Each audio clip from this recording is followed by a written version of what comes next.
And with no further ado, please welcome our guest speaker. Thank you, guys. Great introduction. Thank you for that. I'm Meryl Dudurian. I'm here with UCL.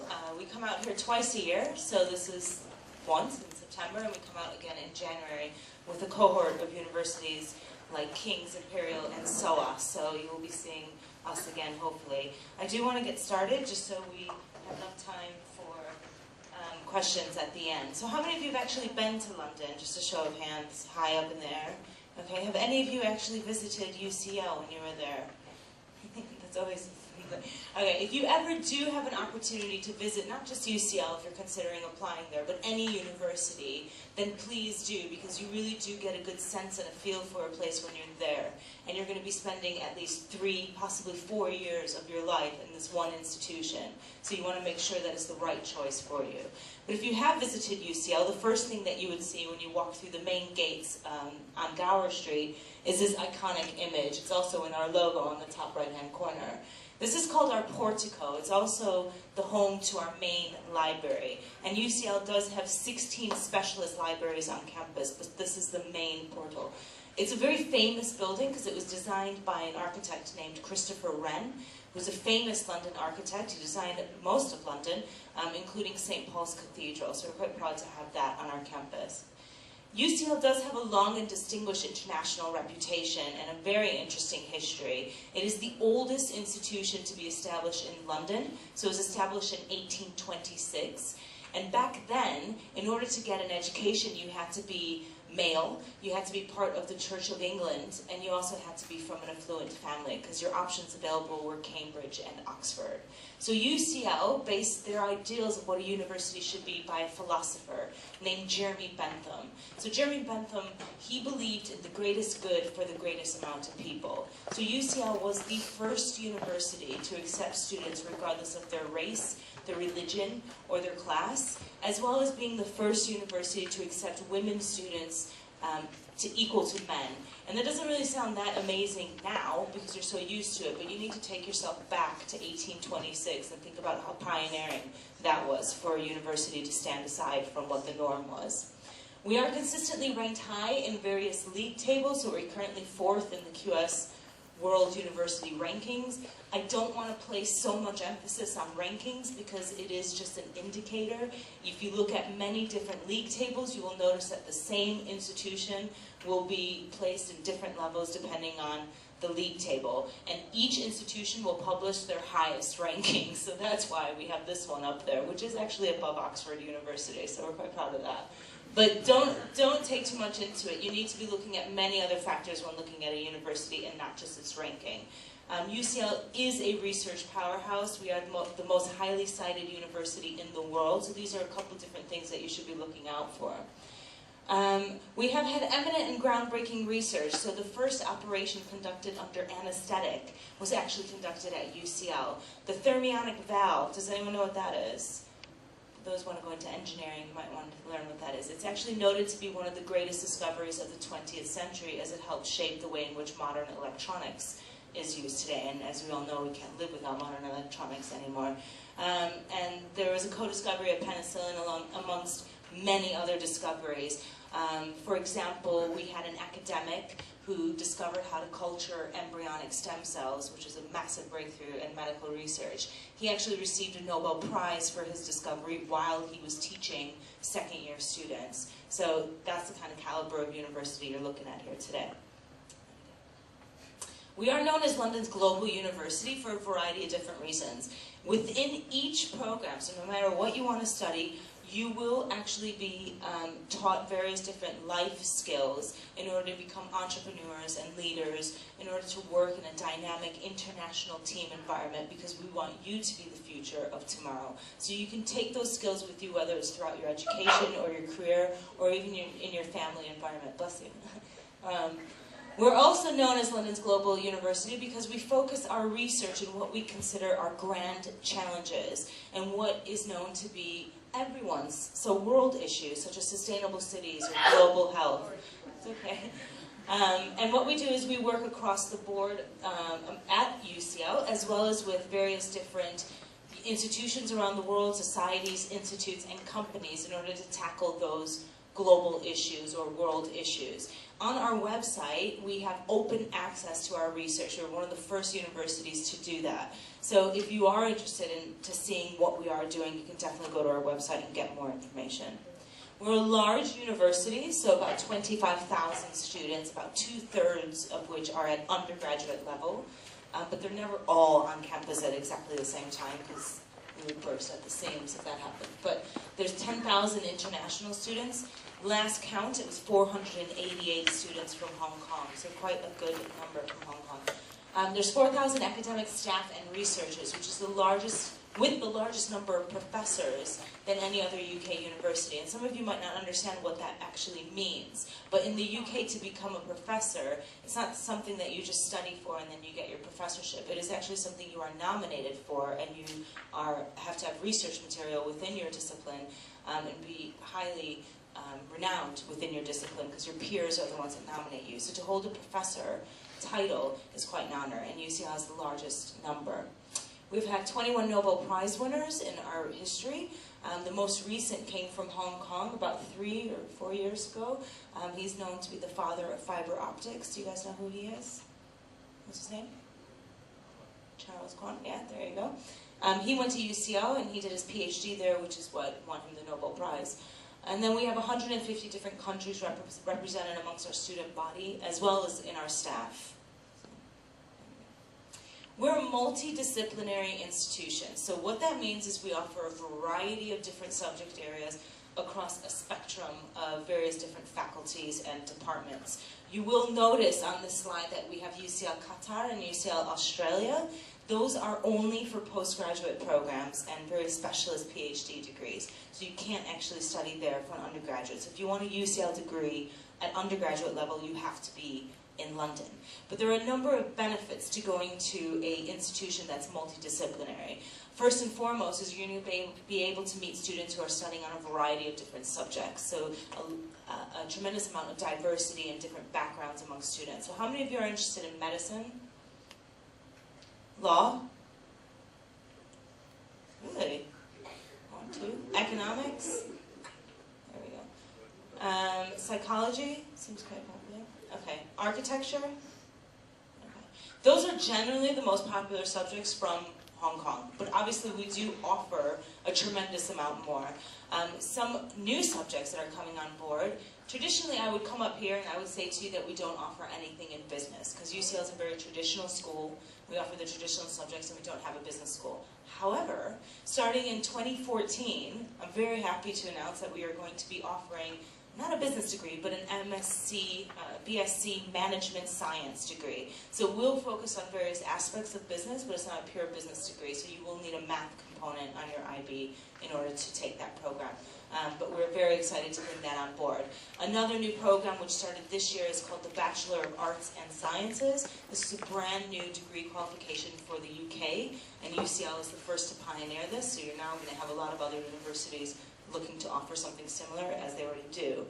But for UCL, it's very different. Some are classifying it as an American liberal arts degree. It is not an American liberal arts degree in the slightest bit. So you will need to know what it is you want to study from the beginning, which is very different from an American degree.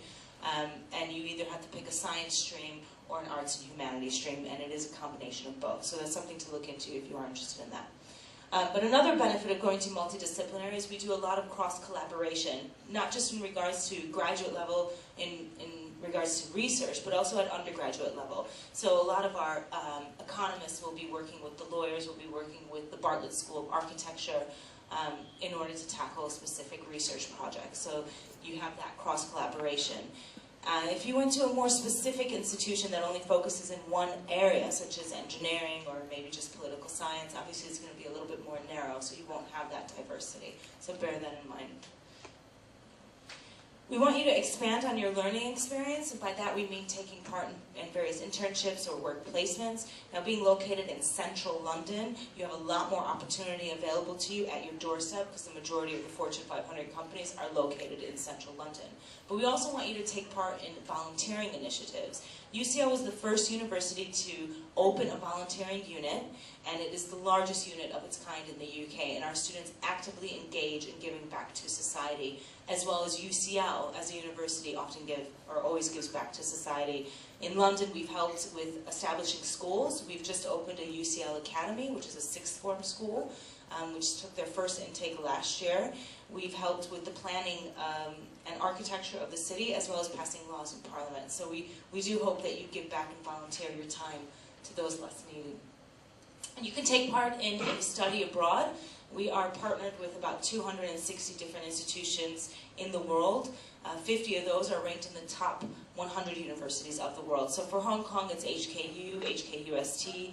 We also are partnered with MIT, Columbia, National University of Singapore, and many others. So you can add a study abroad.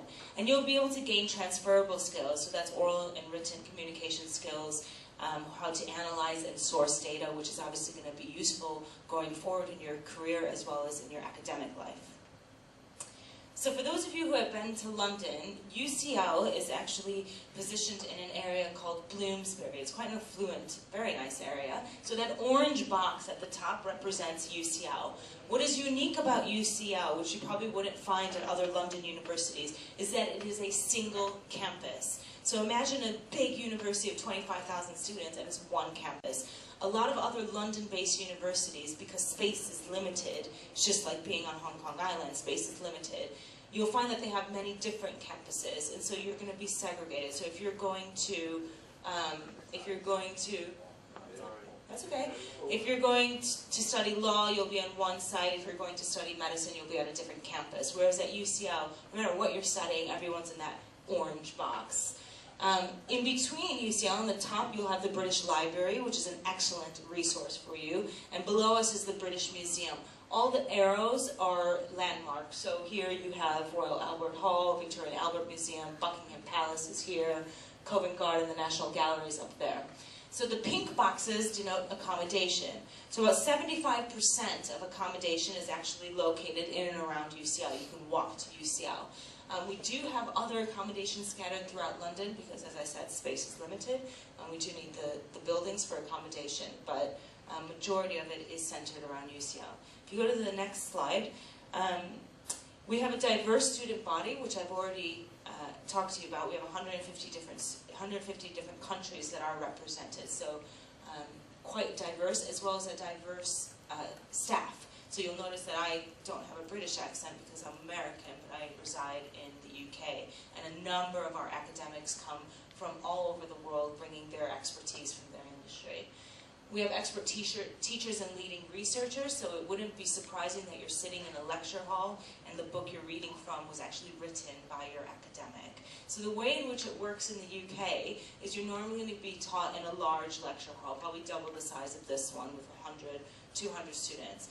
Those lectures are then broken down into what's called the tutorial. So your weekly schedule might look like 2 lectures, 4 tutorials, for example. In those tutorials, that's where you're dissecting what you're learning in the lectures. Okay, so you're really going to get an understanding of what you're learning and be able to debate in class and talk amongst your peers. UCL is one of the best student-to-teacher ratios in the country, so it's 1 to 10. So that means in those tutorials you won't have any more than 10, which is quite an amazing way to learn. And we have some famous alumni. So for those of you who wanted to study law, Gandhi actually studied law at UCL, which I think is probably one of the most amazing facts about UCL. Alexander Graham Bell, so the inventor of the telephone, went to UCL. Christopher Nolan, you guys know who Christopher Nolan is? Have you seen The Dark Knight or Inception? So he's the director on that film, and he actually uses UCL in his films. So I won't tell you what scenes were filmed, but if you do visit the library, you should pick up on something from Inception. That's only if you visit the library. And another famous group, actually, who met and formed at UCL are known as Coldplay. So they actually are UCL alumni as well. So very exciting. So I mentioned to you accommodation. What I will say to you is that accommodation is guaranteed for first-year undergraduate students, provided that you apply before the deadline, which is May 31st, and that you have a firm offer to study at UCL. So bear that in mind. You have a tremendous amount of support on campus, both before you arrive, while you are there, and even after you leave. And that support comes in the form of student services, the international office. You're going to have an academic tutor. departmental tutor, faculty tutor. You have plenty of tutors, as well as IT support and alumni support as well, even when you're back. The Hong Kong Alumni Society is actually extremely active, so you'll be able to get a tremendous amount of support from them. The transition program is something that UCL has pioneered. It's actually taking a first-year student who's coming into UCL and pairing you up with a second-year student. Two reasons for this. One, they've just been through the exact same thing you're going to be going through. And two, they're obviously a lot closer in age. So you might feel a little bit more comfortable talking to them versus talking to me or anyone else, I'm sure. But I want to touch a little bit upon socializing. So going to university, you're going to obviously be involved in your academic studies. That's the main goal, right, to get a good degree. But it also is about growing up and becoming an adult and taking on responsibilities and having fun. So UCL has about 250 different clubs and societies through its student union, and that ranges in literally anything you can possibly think of. There's probably a club or society. So it could be more academic related, like a math society or a debate club, to more fun, like a kite flying society, or there's a chocolate lover society, which had an open house where it was just free chocolate, which was amazing. But there's a tremendous amount. So if you're interested in sport, in drama, and a musical instrument, you can always actively get involved in different types of activities that are happening around campus, as well as being in London. So London has a tremendous amount of activities available to you. I'm not going to say too much about tuition. It's just I want to mention one thing in regards to medicine. When you're looking at medical schools in the UK, you need to be looking at how much it costs each year. So UCL's medical program is a 6-year intercalated program. So that means you get your MBBS plus your BSc. Our price remains the same throughout the medical program, the MBBS, and it only goes down in year 3 when you're doing your BSc. And the reason for that is because you're doing clinical work from the beginning, which is very unique. So if you're looking at other universities, you'll notice that maybe their medical program is priced cheaper, but as you go into year 2 or year 3, that price might go up because that's when you're going to start doing your clinical work. So you need to bear that in mind for medical students. There are a number of scholarship opportunities available as well. Again, the Hong Kong Alumni Society has about 4 different scholarships that they give out every year to Hong Kong students. So definitely look into that. It's on our website. So about applying, you can imagine that it is quite a selective university and it is extremely competitive. And I always get asked, what's the easiest program to get into? And the basic answer to that is there is no easy program to get into. It is extremely strict. So you can imagine that some of our more popular programs, like the ones you're probably interested in, receive about 10 to 15 applications per spot. So it is extremely competitive. But I don't want to discourage you in regards to applying. What we are looking for is students who, first and foremost, meet the academic requirement. And that academic requirement will be published in our prospectus. It will be online. You can email me. You can ask your counselors. I mean, the most basic thing you can do is research it yourself. It's pretty self-explanatory. And what it will say to you is exactly what you need on your IB, so what we're looking for as an overall score, what we're looking for in your higher levels, and what subjects we're looking for. Okay, so for example, economics might say, I believe they're asking for a 39, unless that went up, I'm not sure, I have to check it. But they're also asking for a maths at higher level, and that has to be grade 7. If you are not doing that, and that's just economics, any other subject will be the same. I mean, they might not all be asking for a 7, but economics is pretty strict. If you are taking math at a standard level, and you feel, but you're going to get a 7 in standard, that surely is okay. Right? Even though we're asking for higher level. Is that okay? Exactly. That is not okay. If you do not have what we are asking for, I encourage you not to apply because it will be very, very straightforward. You will be rejected. And I know that sounds very harsh, but I don't want you to use a spot up on your UCAS application form because you only get to pick 5 universities when I know what that outcome is going to be. So if we're asking for something specific, you need to make sure you have it, the bottom line, okay? So bearing that in mind, how you apply is through UCAS. If you go to the next slide, you will get all this information, I'm sure, from your counselors. You pick 5 universities, unless you're applying for medicine, then you pick 4 medical schools. Your 5th choice has to be something else. There are a couple things that you need to do if you are applying for medicine.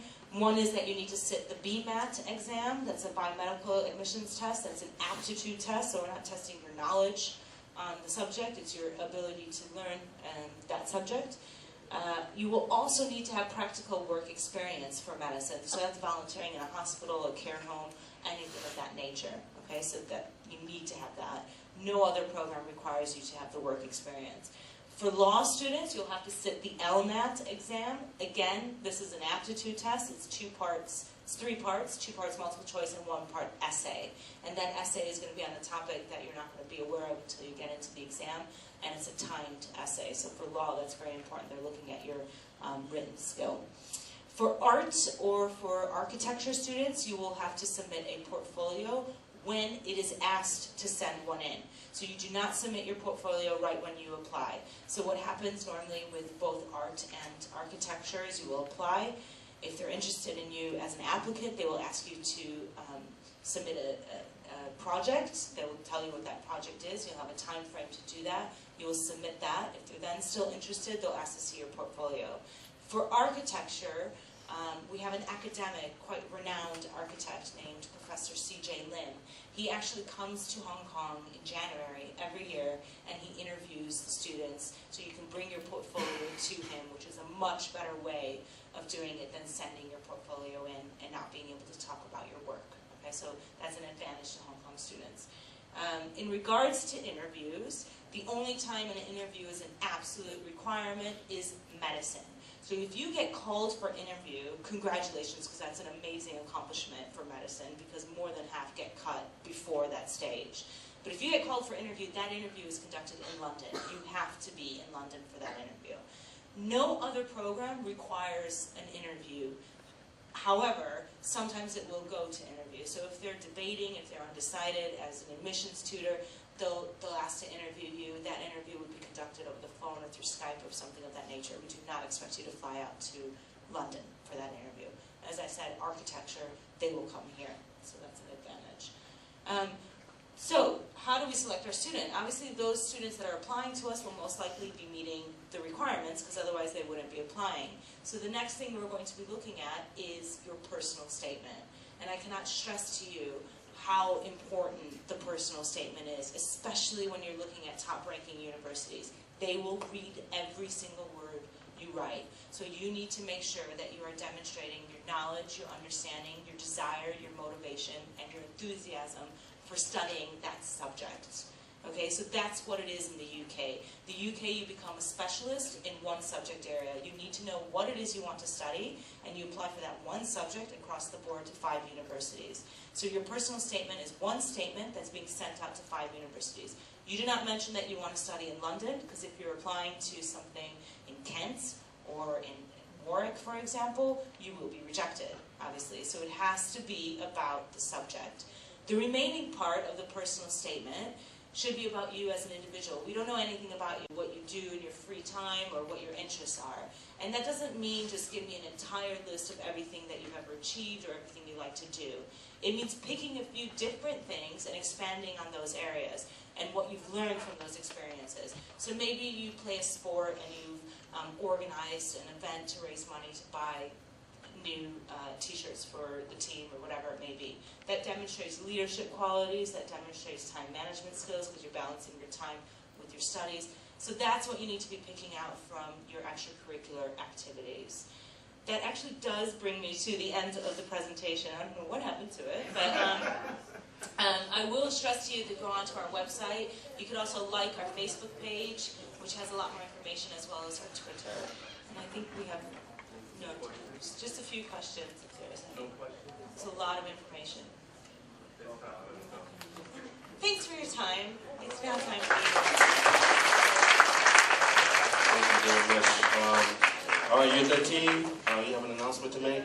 Okay, you're 13. B and D, just 1 minute with you. Basketball practice after school, 18. Have a great day.